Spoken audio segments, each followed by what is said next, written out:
ሃይ ጋይስ አይ ቲንክ ይሄ መጨረሻ ቪዲዮ ነው የሚሆነው በዚህ አካውንት ላስት ዋርኒንግ ላይ ነው ያለው አካውንቴ ኦልሞስት ሁሉም ቪዲዮዎች ጠፍተዋል ማስተላለፍ የመጣው ሐሳብ የኢትዮጵያ ኦርቶዶክስ ቤተክርስቲያን ከዚህ በኋላ እኔ ጋር እንዳትመጪ ተወክለኛለሽ ብለሽ እኔ አልወክልሽም እሺ እናቴ አንቺን ሌቦች ምኖች ናቸው ሊወክሉሽ ከበቡሽና እኔ ልረዳሽ አልችልም እነሱ 30 60 እየተካፈሉ ከነዲያን ጋር እነሱ ይጠብቁሽ እኔ መጥቼ ካስቀደስኩብሽ ጸበል ከተጠመቅኩብሽ እናት ከሆንሽ ለኔ ቤተክርስቲያን ይበቂነሽ ዝም ብላችሁ እንጂ እኔ የገዳም ማስታወቂያ ከሰራው ዘመን የለኝም ነበር እኔ እኮ ተጠግቼ አምላኬን ፈልጌ ተጠግቼ ጭራሽ ከአምላኬ ርቄ የቤቱ ተክሏ መሆኑን ታስተምሩኝ ትቼ ወጥቼ መጨፈር ከጀመርኩ ቆይቻለሁ ዝም ብላችሁ ነው የተነሳችሁብኝ ስለዚህ ሃይማኖተኞችም ለእናንተ የሚሆን ፔጅ አይደለም እዚህ ፔጅ ላይ አይዘመርም ምን አይልም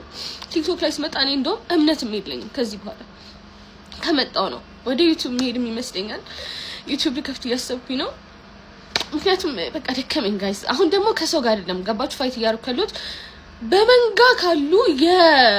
የመቅደስ እንትኖች አጋንንቶች ጋር ነው ፋይት ያርኩለትና እነዚህ ደግሞ ይከብዱኛል እኔ አልቻልኩም እውነት እኔ ቦኒ ታድረሽ ማለት ጀመርኩኝ ዛሬና ከፋኝ እንደዚህ ማለት ይራሱ ስለዚህ አትምጡብኝ እሺ እኔ ጋር መጣችሁ ምንም መካፈላችሁ ነገር የለም በጣም ብዙ ቲክቶከሮች አሉ እስካሁን የገዳም ማስታወቂያ የሚሰሩ ከነሱ ጋር ጨርሱ እኔ አልፈልግም አልሰራም ጣልቾን የወጣሁት መጨፈሩ መርጫለሁ ብር ከመብላት ከገዳማውያን ከነዲያን ብር ከመብላት መጨፈሩን መርመጥመጡን ሞክሬያለሁ ከ10 ጻድቅ ጋር ከመዋል ከመቶ ኃጢአተኛ ጋር መዋል መርጫለሁ አምላኬንም እዛ ነው ያገኘሁት ስለዚህ ተመችቶኛል አታስቡልኝ ለኔ ከዚህ በኋላ ግን መዝሙር ስለማታዩ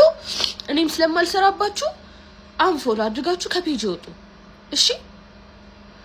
ስንት አይነት ብልግና በሚሰራበት አገር የአንድን ሴት ልጅ ህይወት ለማጥፋት ይሄን ያህል ከፍና ዝቅ አትበሉ